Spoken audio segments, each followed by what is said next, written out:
যোগ্যজনেই যুগৰ সূচনা কৰে, যোগ্যজনেই সুখৰ অভিধান লিখে, যোগ্যজনেই জীৱনটো সত্যৰ আলোকেৰে আলোকিত কৰে আৰু এই যোগ্যতাৰ মাপকাঠি নিৰূপিত হয় কৰ্মৰ দ্বাৰা। এতিয়া কথাটো হৈছে কিবা এটা প্ৰয়োজনীয় কাম বা মহত্বপূৰ্ণ কাম কৰিবলৈ আগবঢ়াৰ সময়ত বা তাৰ আগছোৱাত যদি বাৰে বাৰে আপোনাৰ মনলৈ ভাৱ আহি থাকে যে মানুহে কি ক'ব, মানুহে জানিলে কি ক'ব, মানুহে শুনিলে কি ক'ব, মানুহে দেখিলে কি ক'ব, কি কৰিব তেতিয়া? দুখ লগা আৰু পৰিতাপৰ কথাটো হৈছে মানুহৰ ভয়তে মানুহে মানুহৰ পৃথিৱীত নিষ্কৰ্মা হৈও আজিৰ দিনত থাকিব লগা হৈছে। কোনোবা আপোন এজনৰ কান্ধত বা মূৰত প্ৰকাশ কৰিব নোৱাৰা এক গধুৰ বোজা হয়। যদি আপোনাকো এই ভয়টোৱে ভিতৰি ভিতৰি খাই মাৰি আছে, এই ভিডিঅ'টো আপোনাৰ বাবে। কেৱল ভিডিঅ'টো শেষলৈকে চাই কথাবোৰ বুজি লওক, সমাধানৰ পৰম পথটোৰ সৈতে চিনাকি হৈ লওক। সমস্যাটো আপোনাৰ মাজতে ই মঙহাল হৈ বাঢ়িছে। আপুনি এই পদক্ষেপ লৈ সমাধানো কৰিব লাগিব, কাৰণ আপোনাৰ জীৱনৰ কাৰণে ৰেছপনচিবল আপুনিয়ে হয়, একাউণ্টেবল আপুনিয়ে হয়। চ' পালমৰা কাম নকৰিব। যদি সমাধান লাগে সঁচাকৈয়ে সম্পূৰ্ণৰূপে চাওক, নহ'লে এতিয়াই স্কিপ মাৰি দিয়ক। নিজকে সহায় কৰিব নিবিচৰা মানুহক কোনো মানুহে সহায় কৰিব নোৱাৰে, সঁচা অৰ্থত ভগৱানেও নোৱাৰে। চ' এতিয়া আমি মূল কথালৈ আহোঁ। মানুহে কি ক'ব, এই ভাৱটো পোনপটীয়াভাৱে ক'বলৈ গ'লে এটা চাইক'লজিকেল ইছ্যু হয় আৰু ইয়াক ইজিলি মেণ্টেল ৰিপ্ৰগ্ৰেমিঙৰ দ্বাৰা ছল্ভ কৰিব পৰা যায়। প্ৰথমে আমি বুজি লোৱা হওক এই ভাৱটো মানুহৰ মনলৈ কিয় আহে। ফাৰ্ষ্ট পইণ্টটো হৈছে ফিয়াৰ অফ ৰিজেকশ্যন। মানে আপুনি যিটো কাম কৰিবলৈ গৈ আছে, কেনেবাকৈ যদি সেই কামটোত ফেইলিয়ৰ হৈ যায় বা আপোনাক যদি ৰিজেক্ট কৰি দিয়ে, সেইটো হয়তো আপোনাৰ বাবে এটা ছাৰ্ভাইভেল থ্ৰেট স্বৰূপ হৈ পৰিবও পাৰে। কাৰণ মানুহ হিচাপে আমি সকলোৱে একচেপ্টেঞ্চ বিচাৰোঁ, সফল হ'ব বিচাৰোঁ প্ৰতিটো খোজতে। ভৱিষ্যতৰ অনাকাংক্ষিত আউটপুটটোৰ কথা ভাবিহে আমি মানুহে কি ক'ব এই ভাৱটোক বেছি শক্তিশালী কৰি তোলোঁ। ছেকেণ্ড ৰিজনটো হৈছে ল' ছেল্ফ ষ্টিম। যিসকল ব্যক্তিয়ে ভাবে যে তেওঁৰ নিজৰ আত্মসন্মান কম, যিসকলে নিজৰ ওপৰত বিশ্বাস ৰখাৰ পৰিৱৰ্তে বাহ্যিক স্বীকৃতিক বেছি অগ্ৰাধিকাৰ প্ৰদান কৰে, তেওঁলোকৰ ক্ষেত্ৰত এই ফিলিংটো যথেষ্ট ষ্ট্ৰং ৰূপে তেওঁলোকৰ মানসপটত পৰিভ্ৰমণ কৰি থকা দেখিবলৈ পোৱা যায়। থাৰ্ড ৰিজনটো হৈছে ছ'চিয়েল কম্পেৰিজন। মানুহ হিচাপে হওঁতে আমি সামাজিক প্ৰাণী হয়, কিন্তু আমাৰ মাজত থকা জাজমেণ্টেল আৰু তুলনা কৰা স্বভাৱটোৰ কাৰণে আমি নৰ্মেলি নিজকে সদায় বেলেগতকৈও অলপ ওপৰত ৰাখিব বিচাৰোঁ। তাৰ কাৰণে আমি এহাতেদি আনক ক্ষুৰধাৰ সমালোচনা কৰিবলৈ ভয় নকৰোঁ আৰু অন্য হাতেদি এইটো কাম কৰিলে মানুহে মোক কি বুলিব এনেদৰে ভাবি লৈ বহু প্ৰয়োজনীয় আৰু গুৰুত্বপূৰ্ণ কামো নকৰাকৈ থাকোঁ। ফ'ৰ্থ পইণ্টটো হৈছে মনস্তাত্ত্বিক ভ্ৰান্তিৰ বাবেও আমি মানুহৰ কথা নিজতকৈ বেছি ভাবোঁ কিবা এটা কৰাৰ বেলিকা, আৰু ই হয় স্পটলাইট এফেক্টৰ বাবে। স্পটলাইট এফেক্ট মানে আমি মনতে ভাবি থাকোঁ যে আমাক অনবৰতে সকলোতে কোনোবাই লক্ষ্য কৰি আছে বুলি, যিটো একচুৱেলি ৰিয়েল লাইফত হৈ নাথাকে। এই স্পটলাইট এফেক্টে সৃষ্টি কৰা মানসিক ভ্ৰান্তিৰ কাৰণেও মানুহে কি ক'ব ভাৱটো আমাৰ মনত জাগে। কাৰ ওচৰত ইমান সময় আছে কওকচোন আপোনাৰ কথা 24 ঘণ্টাই চিন্তা কৰি থাকিবলৈ বা আপোনাক অবজাৰ্ভ কৰি থাকিবলৈ? আৰু শেষৰ কাৰণটো হৈছে যদি শিশু অৱস্থাৰ পৰাই আপোনাক ঘৰত অত্যাধিক গালি গালাজ কৰে যিকোনো এটা সৰু ভুলৰ বাবে, তেতিয়া কি হয় আপোনাৰ মনত আপুনি নজনাকৈ ইণ্টাৰনেলাইজ ছেমৰ জন্ম হয় আৰু তেনেধৰণৰ আত্মিক লজ্জাবোধৰ কাৰণে নিজৰ ভুলবোৰকে মানুহৰ আগত অপমান বুলি ভাবি লোৱা হয়। এই ভাৱটোৱে বহু ক্ষেত্ৰত আমাৰ মনত মানুহে কি ক'ব এই ধাৰণাটোক হাৰ পানী যুগুতায়।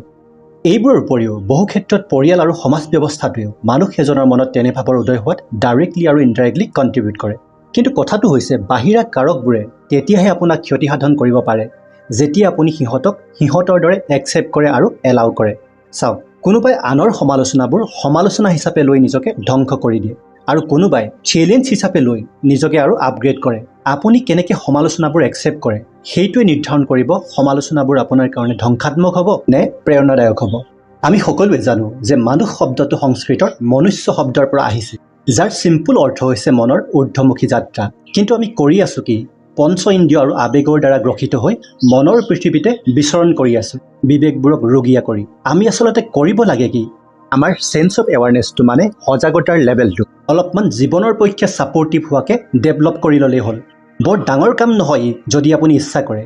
মেণ্টেল ৰিপ্ৰগ্ৰেমিং কৰা মানে ইয়াকেই বুজায় যে জীৱনৰ লগত জড়িত বিভিন্ন গুৰুত্বপূৰ্ণ বিষয়বোৰ বা কাৰকবোৰ আপোনাৰ নিজৰ জীৱনটোক আৰু বেটাৰ কৰিবৰ জোখেৰে পৰ্যাপ্ত হোৱাকৈ পূৰ্বতে মনত গঢ়ি লোৱা ধাৰণাবোৰক আপগ্ৰেড কৰা। সিহঁতৰ মাজত থকা ভাল বেয়া দোষ গুণ সঁচা মিছা এইবোৰক বিবেকৰ দ্বাৰা বিচাৰ কৰি চাওক। যদি আপুনি ভালদৰে জানে আপুনি কি কৰি আছে বা কৰিব গৈছে তাৰ পৰা কি হ'ব, তাত জানো মানুহে কি ভাবিব সেই কথাটোক গুৰুত্ব দিয়াৰ কিবা প্ৰয়োজনীয়তা আছে? প্ৰথম কথাটো হৈছে আপুনিও সেই মানুহবোৰৰ মাজৰে এজন মানুহ যিজনে সকলোতকৈ ভালদৰে আপোনাক চিনি পায়, আপোনাৰ সুখ দুখ অভাৱ অভিযোগ প্ৰতিটো কথাৰ বিষয়ে জানে। এতিয়া কওকচোন, আপুনি কাৰ কথা মতে কাম কৰাটো উচিত সেইসকলৰ কথা শুনি যিসকলে আপোনাৰ বিষয়ে একো নাজানে বা কেৱল দুই এটা কথাহে জানে, নে যিজনে আপোনাৰ উন্নতিৰ কাৰণে সকলো কৰি আছে, আপোনাৰ বিষয়ে সকলো জানে। বিবেক বুলি ক'বলৈ বেলেগ একো নাই। এই ক্ষেত্ৰত আপোনাৰ বাবে যিটো ভাল সেইটো নিৰ্বাচন কৰি কাম কৰাটোৱেই হৈছে বিবেক। মাত্ৰ ভুলটো হয় বিচক্ষণতাৰে বিশ্লেষণ কৰাত, আৰু তাৰ বাবে অধ্যয়ন লাগিব।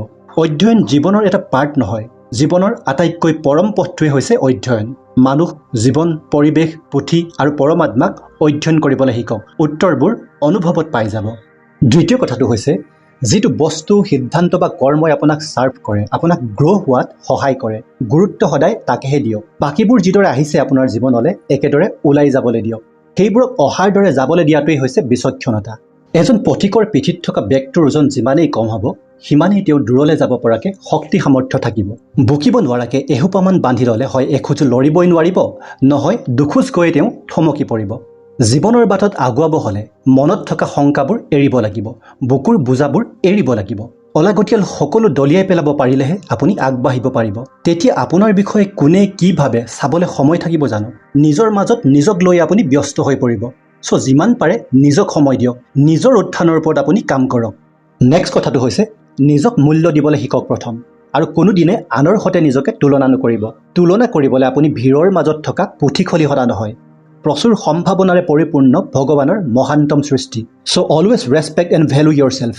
আৰু শেষৰ কথাটো হৈছে যদি আপোনাৰ মাজত কিবা ডিপ ফিয়াৰ আছে, চাইল্ডহুড ট্ৰমা আছে, বিশেষ ভয় খাব নালাগে, ইজিলি হিল কৰিব পাৰিব। ফৰগিভনেছৰ প্ৰেক্টিছ কৰক। 3টা ষ্টেপত ইজিলি কৰিব পৰাকৈ শিকি লওক এতিয়াই। প্ৰথম ষ্টেপটো হৈছে একনলেজ এণ্ড ফিল। যিটো ভয় বা দুখে আপোনাক খাই আছে তাক নিজৰ মাজত অনুভৱ কৰি স্বীকাৰ কৰক যে এতিয়াও আপোনাৰ মাজতে সেই ভাৱটো জাগৃত অৱস্থাত আছে। দ্বিতীয় ষ্টেপটো হৈছে ৰিফ্ৰেম আৰু ৰিলিজ। এতিয়া অকণমান বহল দৃষ্টিকোণেৰে সেই নিৰ্দিষ্ট দুখটো বা ভয়টোৰ লগত জড়িত কাহিনীটোক অধ্যয়ন কৰক, আৰু আপোনাৰ জীৱনৰ গ্ৰোথ ফেক্টৰটোক অগ্ৰাধিকাৰ দি হৈ যোৱা সকলোবোৰ ঈশ্বৰৰ শ্ৰীচৰণত সমৰ্পণ কৰক। অন্তৰৰ পৰা ঘটনাটোৰ লগত জড়িত প্ৰতিজন ব্যক্তিক ক্ষমা কৰি দিয়ক। পূৰ্ণমাত্ৰাত আপুনি ক্ষমা কৰিব নোৱাৰিলেও বা অকণমানো নোৱাৰিলেও মুখেৰে ক্ষমা কৰক। আমি যি বস্তুৰ ওপৰত ফ'কাছ কৰোঁ, যাৰ ওপৰত এটেনশ্যন কেন্দ্ৰীভূত কৰোঁ, আমাৰ লগতে ইউনিভাৰ্চৰ এনাৰ্জিও সেইটোকে আমাৰ জীৱনলৈ পঠায়। এই অভ্যাসটো কৰিলে 2-4 দিনৰ ভিতৰতে আপুনি সেই ব্যক্তিজনকো সহজভাৱে ক্ষমা কৰি দিব পাৰিব। যিকোনো এটা প্ৰচেছে আশা কৰাৰ দৰে ৰিজাল্ট দিবলৈ হ'লে সময় আৰু অনুশীলন এই দুইটা বস্তু বিচাৰে। এই কথাটো সদায় মনত ৰাখিব। তৃতীয় ষ্টেপটো হৈছে ৰিপ্লেচ উইথ কম্পেশ্যন এণ্ড ফ্ৰীডম। এতিয়া আপুনি অনুভৱ কৰক যে আপুনি সেই ট্ৰমা বা বাৰ্ডেনটোৰ পৰা ফিজিকেলি, মেণ্টেলি এণ্ড ইম'চনেলি মুক্ত। ভগৱানে আপোনাক তেওঁৰ পবিত্ৰ উৰ্জাৰে হিল কৰিছে, আৰু আপোনাৰ মনত এতিয়া শান্তি, সদ্ভাৱনা আৰু প্ৰেমে আহি ভৰি পৰিছে। চাওক, কাৰোবাক ফৰগিভ কৰা মানে যে ভুল নাই হোৱা সেইটো নহয়। ইয়াৰ অৰ্থ হৈছে আপুনি নিজকে মেণ্টেলি, ইম'চনেলি এণ্ড ফিজিকেলি সেই ঘটনাটোৰ পৰা মুক্ত কৰা, যাতে জীৱনৰ যাত্ৰাত মুক্তভাৱে পৰিভ্ৰমণ কৰিব পাৰে। আপুনি চাফাৰ কৰিবলৈ নাই অহা এই পৃথিৱীলৈ, নিজকে এক্সপ্ল'ৰ কৰিবলৈ আহিছে। আপোনাৰ মাজত থকা সম্ভাৱনাবোৰক প্ৰাণ দিবলৈ আহিছে। মাইণ্ডছেট ৰিপ্ৰগ্ৰেমিং কৰা মানে আপোনাৰ মনৰ ধাৰণা, অনুভূতি আৰু ফ'কাছ শ্বিফ্ট কৰা এটা ৰাইট আৰু বেটাৰ পাৰ্চপেক্টিভৰ দ্বাৰা।